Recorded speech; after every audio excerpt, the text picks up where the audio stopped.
camera up. Make sure I look good. We're live? There we go. Hey, welcome to our channel. Once again, we're here on a Sunday to enjoy the ruckus and revelry that we have amongst us all. We have special guest Bill Brisbane, former air traffic controller at Houston Center, and of course my partner in crime, Fred Shuffler. Here we go. Hey, welcome to our channel. Like the good-looking one. Once again, we're here on a Sunday to enjoy the. We want to thank you all. We're 78,000 subscribers plus. We have special guest Bill Brisbane, some information that you really air traffic controller at Houston Center. Please like, subscribe, share with your friends. Continue to watch the show. At least let it play through a couple of times because we have not been monetized yet. We want to thank you all. We're to get to a minimum of 3,000 work hours of the set so that they'll monetize us, and then the next milestone is 4,000, and I don't know what happens with 4,000. At least let it play through a couple of times because we have not been monetized yet. We want to thank you all. We're to get to a minimum of 3,000 work hours of the but we have a technical difficulty that will monetize us, and then the next milestone is 4,000. Is it that speaking over there is coming up? At least let it play through a couple of times. Probably this.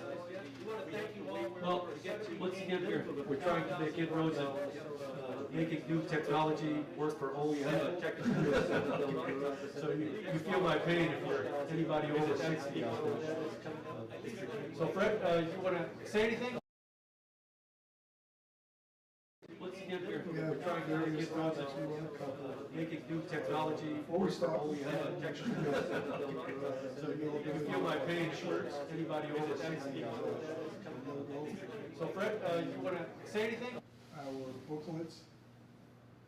Once again, we're trying to make inroads and making new technology Before we start, we have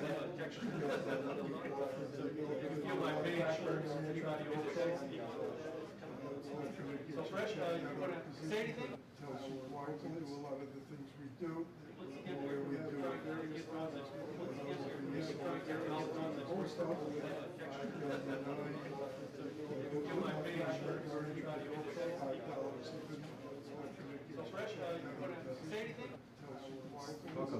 Okay, and it gives you a lot of background as to where this whole system first started. And the system started with a gentleman in 1929 named Archie Lee. Yeah. Okay. And started a lot of background as to where this system first started.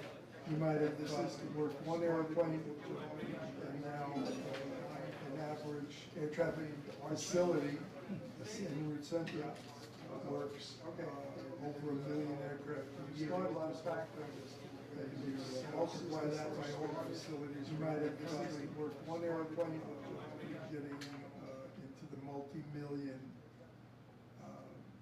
volumes of traffic. That's why you have the delays. That's why you have the crowds. We're putting a lot of people on airplanes and across the country and the world, and we do it better than Mr. Archie Lee did. Archie would love to see what we've accomplished. And all the voices you hear on this site, all the controllers you talk to, are people that made this system work. Some of them better, some of them worse, but they've all had headsets on and talked about controlling in airplanes. Bob, you want to take it away? Another topic? Sure.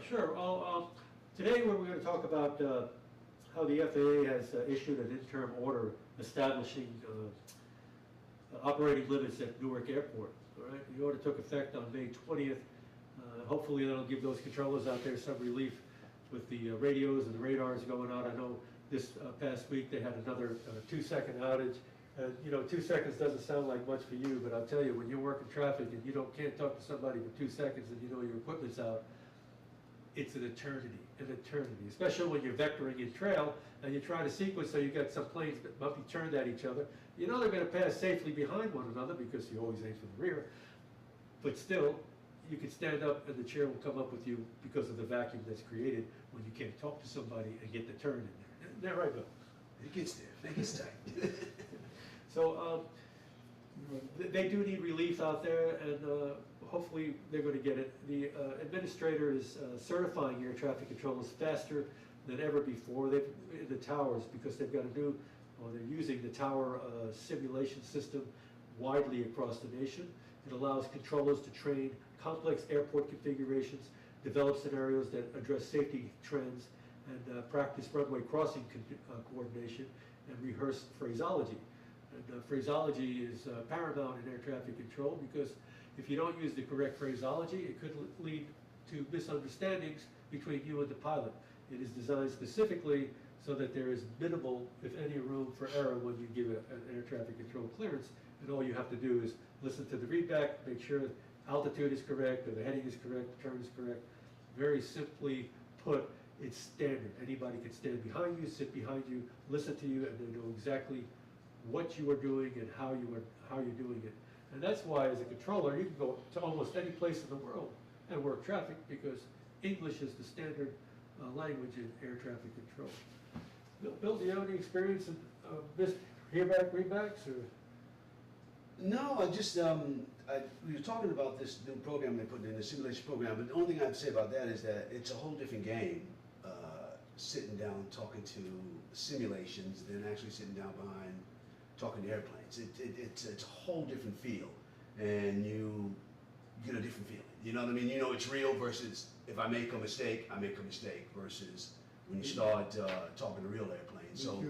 So I didn't read a lot about that article to know how fast they're pushing, how fast they're rushing that through, but it's a whole different. He may be a ace on a simulator versus sticking behind a real scope. It's kind of a little bit different. That's all. Yeah, the reality kicks in when the readback comes There's back. real people there. And it's not, yes, descending to 1000, instead it's like, Yeah, whoa! It's a little bit of mic fright, right? It's a little bit different.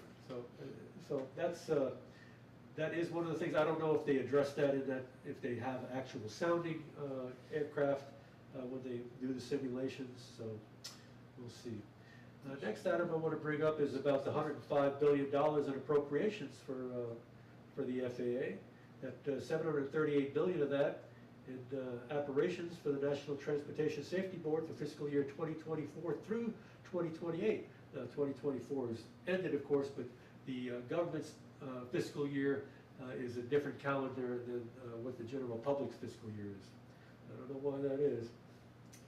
I don't know why they can't align all that. It's kind of like at the end of the year when you have leftover funds, everybody wants to buy furniture. Don't get it. This bill will also require the FAA to hire and train as many controllers as possible to close the gap of 3,000 vacancies. You know, if you got a gap right now of 3,000 vacancies, you're going to need more than 3,000 controllers, because that gap is only going to increase exponentially. It takes anywhere from 2 to 4 years to get a controller at FPL level. And even at that, the seasoning required to really want to rely on those individuals in position is going to take maybe 6 years to think that they're on their own and capable of handling almost any situation.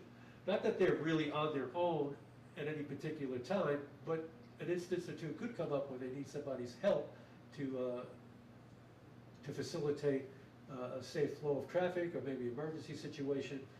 And unless you've been involved for about 6 years and on your own for 2 to 3 years, you don't really feel all that great in that position until you pass that mark. You guys, anything on that? The real experience does happen after your training, when you're on your own. When you were training before, there was somebody plugged in, so if you messed up, they could take the frequency and correct it. After there's no one to plug in, you gotta make sure that those turns and that clearance is right on. Something I wanted to address, it was in the news this weekend about an air traffic controller in Newark averted a mid-air collision.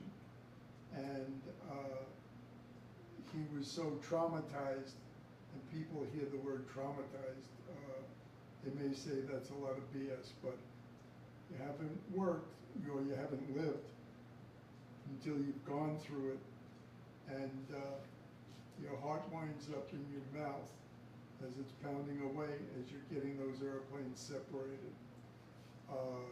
Trauma has its need at times, because there are various times, and I can go back 40 and 50 years, there are times I've, in my sleep, given some clearances, and you know, this is 40 and 50 years later, I might wake up in the morning and ask my wife if I worked, you know, the position the night before, or you know, was it just a bad piece of pizza we had before dinner?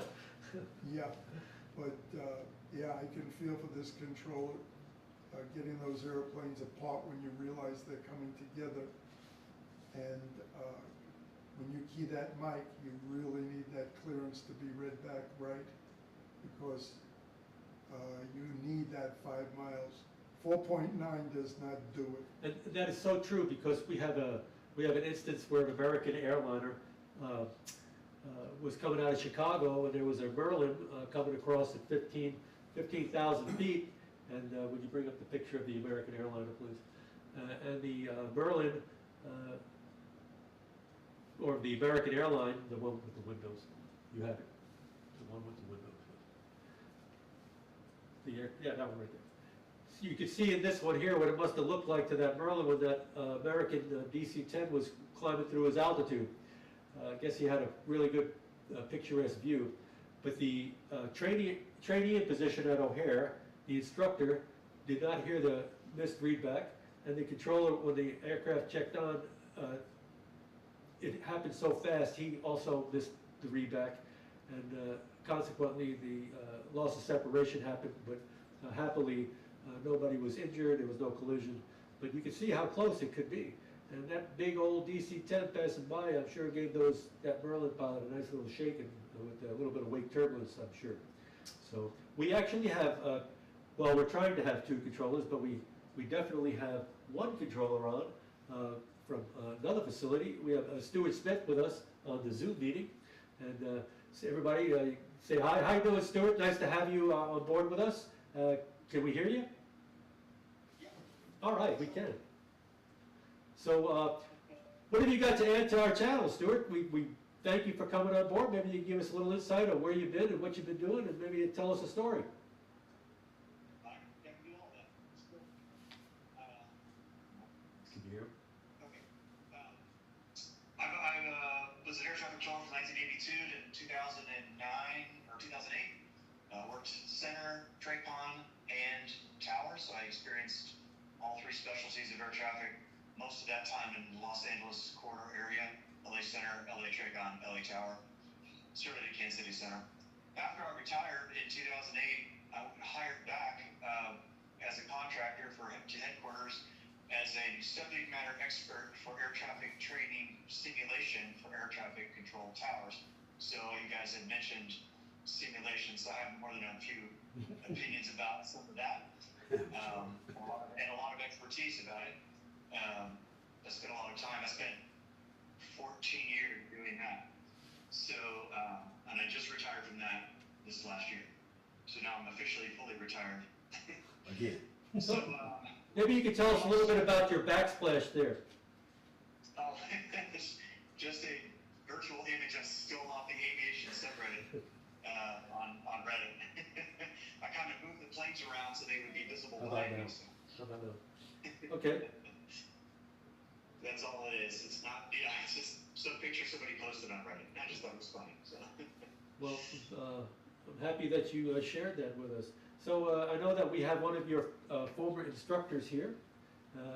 Can you point him out to us? Well, hey, Mr. Fred, what's up? Boy, just remember, I'm the good-looking one. Right? Well, I see Gary has finally joined us. Gary, can you hear us? Well, we really can't hear you, Gary. It still has that issue with the sound, so thank you for coming on board. Gary is former controller also. Gary Higgins has a couple of stories on our channel, and for some reason we're having technical difficulties listening to him. Can I have the hands, please? Well, what kind of a story you got for us, Stuart? You got anything that you can tell us? Sure. disclosure, since Gary's on here, Gary is my uncle. The reason, Gary is the primary reason I got into air traffic control. I was in college at 19 years old when the FAA started rehiring after the strike. And Gary's the one that motivated me, pushed me, might be a good word, to go take the test and get the job, gave me a good shove. So here I am, 40 whatever years later, and still living well because of that air traffic control job. Don't forget I was the reason why you stayed in the FAA. That's right. Then Fred guided me carefully through the show. The minefield that was the academy back in those days. So from there I went to my first center. I went to Kansas City Center back in our hometown where Gary's was also Gary's facility at one point in there. I have no idea. Okay. And then completed training there in 2 years and 7 months to become a full FPL, which was pretty good. But for those days, they were pushing us through hard. Though we trained. After the strike, after I came on, I got my first 2 D sides. I would then work a D side 5 days a week, and then come in on overtime and train somebody else on D side on my overtime. After only having 2 sectors, that was the life back those days. But obviously, we don't do that anymore. Thank goodness. I was giving training and in training simultaneously. Yeah, and that's one of the things that I mentioned last week on our podcast. Should they bring in a new air traffic control system to parallel the one that we have now under ATC modernization, the corporation that does provide the new equipment should also be the one to provide the trainers. We shouldn't have to take controllers out of the count, make them cadre instructors, and then lose their capable bodies for controlling airplanes and being on the schedule to train other people. There could be instructors from that corporation that stand by and teach the controllers. Now, they don't have to know a thing about air traffic control. They just train the air traffic controller while they're working the position. First, of course, the controller would go through a training scenario, training block, and then come back out on the floor and start working traffic with the old system, and then had the trainer standing by as they manipulated the new system to show what is the difference between the two and how to make that system work correctly. Yeah, Gary, we still can't hear you. Yeah, you are definitely Nordo. We'll block the airspace for you at your altitudes till you land safely at your designated airport. So just follow your flight plan. What do you think, Stuart, of that?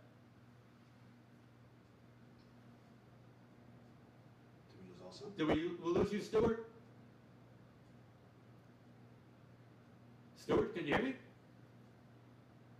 Well, it looks like we lost Stuart also. We're not having a good sound day, are we? No, we're not. Well, you know, I remember we doing something like that. What's that training place up in Jersey?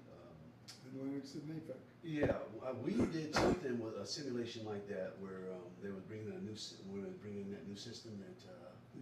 Digitized radar. Yeah, was bringing it in, and we worked it, and we monitored on the other system and see what was the difference in the reaction time, and yeah. That's also where they perfected collision avoidance. Yeah, I had fun up there for a while. What was the? You were up in Napek? Yeah, what did you do up there? Well, I was one of the testees. I was the controller that ran some of the airplanes on a new system, and versus the old system, and see how quickly. What I went for was an eye thing. They were watching what I was looking at. The scopes were able to see what I saw, and what I was looking at, and when I was looking at it. And what year? Whew, God, the 90s sometime. How about Huh? yeah, it was probably in the mid-80s. Could have been. I don't know. That's a When while. did you come in the agency? When I came, 84. Okay. Probably, But I was all checked out and everything, and I was on some team when we went up there, and they was watching my eye scan. that's what they were looking at, see what my scan looked at when a lot of traffic came, what I saw, how quickly I saw this, how quickly I reacted to different airplanes and stuff like that. And they just tracked all that. Because they were just tracking my eye scan and seeing what I looked at as the busier I got, how much more I looked at, and how much less I looked at, or how my focus narrowed in versus looking out here. The more busy I got, did my focus come to a complete cold? They ran into overload. You were, Excuse you me. were real young in the agency. Was I young in the agency? Yeah, if you came in at 84, Mm-hmm. this had to have been before 1990, right? So. Not you sure, were no. You were fairly. It couldn't have been before 1990. It was in the 90s that I did it.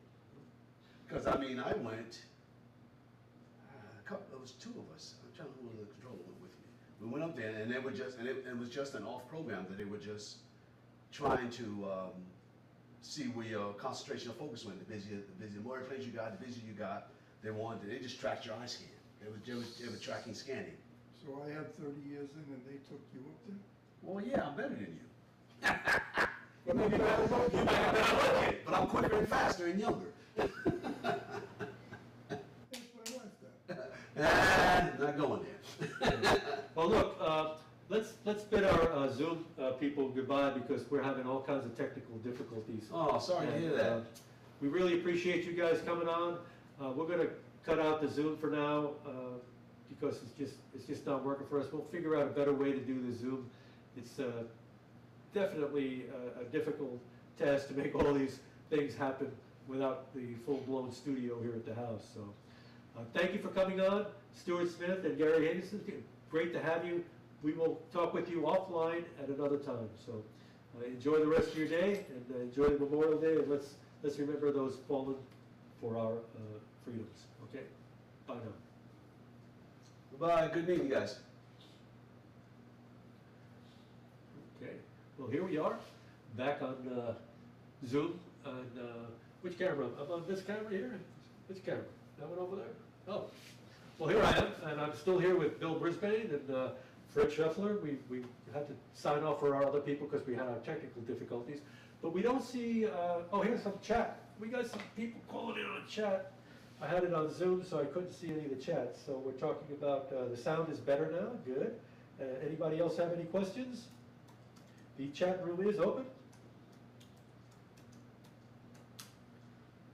All right. So Jack, it sounds a lot better now. Every once in a while, I can also hear that. 1, 2, 3. Noise.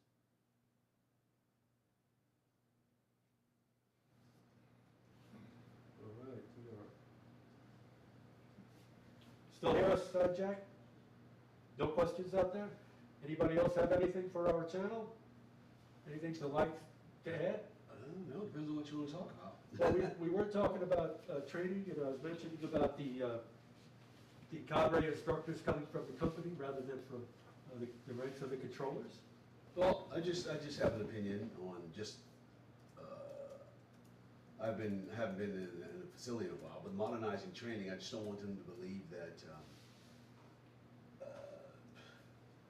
just because they got a faster, quicker system, that doesn't train the person. It may make them more aware, but like I was saying before, it's just actually doing the job like you're saying. You're not going to crank controls out in 2 years just because you got better and faster equipment. They still need experience, and experience comes from actually sitting there behind the skull or in your tower. I only worked the tower for a very short time, but sitting there and getting scared a couple of times, scaring yourself and knowing your limitations. And you don't know your limitations when it's all simulated because you don't have the fear factor or any of that real. You know that it's like driving a NASCAR on your video car. You know what I mean? You turn sharper and things like that happen, opposed to. You don't have the tool chest that somebody that's 10, 15 years of experience has. Yeah, I don't expect you to, but you still don't have the presence that. So I think the idea of the software upgrade is not so much. It's supposed to take a load off of you. There should be things that are more intuitive between the pilot and controller interface, and then the controller pilot computer interface. And selecting the ADS-B program as part of that function Mhm. to help maintain separation should also be involved. So it's not that the controller is not making decisions, it's that maybe the ADS-B and the computer is also enhancing the decisions that the controller is making. But then again, there's the factor where a human person has to sit there and they have to analyze everything and have to do a quick think and then have plan A, B, and C, where a computer is just gonna spit out, you know, whatever it sees on the route of flight for that aircraft. And everything is gonna change, especially in a weather environment. I wouldn't know how you would make software that would be able to analyze the weather environment when you have thunderstorms that are building at exponential rates and you have traffic that are trying to hit these holes that are disappearing. And they have, aircraft and airliners have minimum requirements maintaining 20 miles around any thunderstorms. And that has to also be factored. I think that's gonna come down to good old knowing knowledge. I mean, I don't think Mother Nature is not gonna play with your computer. You know what I mean? Mother Nature, updrafts, downdrafts, pilot's intent. You can't make a pilot go through a hole it looks clear to me. No, it's clear to me. I'm not going there. Yeah. So, I mean, these are things that are going to be spontaneous. Then I don't think the best computer in the world is never going to handle that. That's true. I mean, look at what the story that Don Holt told about the 757 that was at 41,000 feet, serviceable ceiling of 43,000 feet. The pilot has to climb. He's looking ahead on his radar. You can see that there's storms up there, and maybe that radar is being attenuated by that one thunderhead. It looks like it's clear behind him.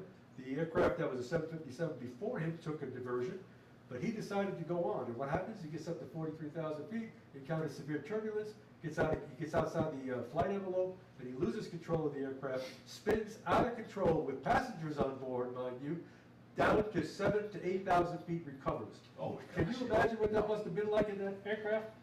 Unbelievable. Excuse me for a minute. Yeah, guys, take it. I mean, the aircraft and the controller. I mean, that would have been like for a controller watching that mess as a plane is just dropping, and just no control. Right. No control. And then, check this out. After the pilot got control of the aircraft at 7,000, 8,000 feet, he says, I'm going to continue on to Cancun. And the controller that was working it says, what are you kidding? Intercontinental's right here. Don't you think you ought to put it on the ground? You know, give us flight level 350. So the guy starts climbing out of 14,000, and what happens? Smoke in the cockpit. Now they got to get their oxygen masks on. They got to try to figure out.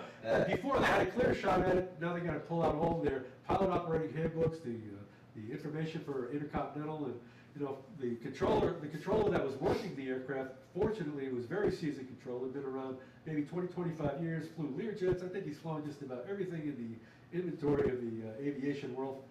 That's Don Holt. Don Holt. And he was able to get that guy on the ground. The pilots called up later on and thanked him. And it turns out that airplane stayed on the ground at Intercontinental for over a year. The leading edges of the aircraft were flattened out. It's amazing that it had Eddie Bernoulli's principle left in it. Exactly. I can't imagine why a pilot even think about continuing on after a drop like that. It's like, that plane on the ground. That's right. And for those that are new to the channel, those are some of the stories that you'll hear on Behind the Scope LLC, and you'll hear other interesting comical stories and other things that will show you how human air traffic controllers are, and that we do have a passion for safety, and that's all we want is the best for individuals out there to keep the airways safe and to provide that transportation for you and your family. The situation I had probably 40 years ago, and there had been a Southern DC-9 going into Atlanta and gone through a thunderstorm with hail, and the hail had eaten up his engines. He wound up with no power, dead sticked it, and crashed. And I mean, those pilots just worked it all the way down, God bless them. And about 6 months after that, I was working at airspace in New York, east of Philadelphia. And I had departures coming out, and I showed some weather out to the east, and I gave reports, and I had Delta 727 go through it, and reporting light chop and moderate turbulence. And about 10 miles behind him, I had a King Air coming out, and I gave him the report. He flew through it, and gave reports that he had the chop and he was having trouble holding his altitude. Okay. About 10 miles behind him, I had another Delta 727 coming out. I give him the reports, and the other company even cut in and said, "No, it's not that bad." I said, "Well, I had a King Air up ahead of you that had trouble holding his altitude." And again, a thunderstorm has a clean side and a dirty side.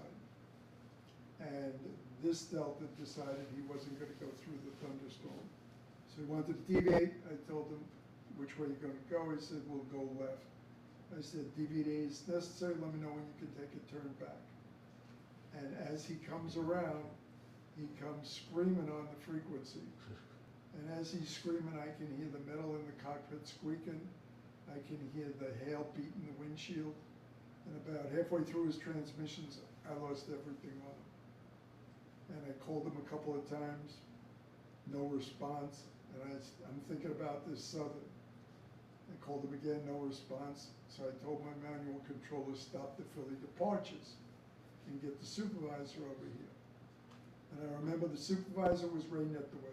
And he came up to me and hit me on the back. He says, "What are you doing stopping the Philly departures?" I said, "Raymond, I can't find this guy. He went around the wrong side of the thunderstorm, and the last time I heard him, he was screaming about severe turbulence and heavy hail, and halfway through I lost everything." And I just kept thinking about the Southern. And I was probably calling him for the next 5 minutes. And 5 minutes in this business is a long time. And now, all of a sudden, I started to get some broken transmissions. And That's a good sign. yeah, yes. That's a great sign. And finally, yeah, I found a primary target on him, and I got his electronics working. I got a target on him, and I turned him around, took him back to Philly. You know, he was a full emergency. He had gotten sandblasted up to the wings. You know, I can't imagine what the passengers were feeling, but I'll never forget that Delta, and I just wish I had a chance to have a drink with him afterwards, because I could hear him screaming about that heavy turbulence and hail. I'm sure they needed to clean up on aisle 1. Yes, yes. You know, those are experiences. And trauma, back then there was no such thing as trauma leave. No. I might have lost some sleep that night, but I was back in there the next day to work. Take a break, you'll be right. Yeah. All Various right. stories. Well, thank you for that, Fred, and thank you for the feedback, Jack, on the sound. We will continue to work on this, and as you can see, every week we get a little bit better with the programming. I want to thank our man over here, Malcolm, who will not turn the camera on, but maybe he will. Let's see. We could get a little guest appearance by Malcolm, our TriCaster individual. There he is. You can just see the, yeah, there he is. Thank you for appearing, Malcolm. And of course, Bill, thank you so much for coming on and No staying. problem, no problem. And Fred, you know, we're great partners here. We're really enjoying doing this for you guys. And we would love to hear any suggestions or anything else you all would like to see about the channel. Yes. And we'll look up stuff, research stuff for you. So please keep in contact with us. Like, share, and subscribe. We do need those thumbs up to help us get monetized. But for now, we're going to sign off. So thank you all for helping us get to where we are, and we look forward to providing you more shows. So Till next time. Good Till next Memorial time. Day, good yeah, Memorial Day. and remember those that have fallen for our freedoms. That'll be a good thing. Yes. So, you guys take care. Cut.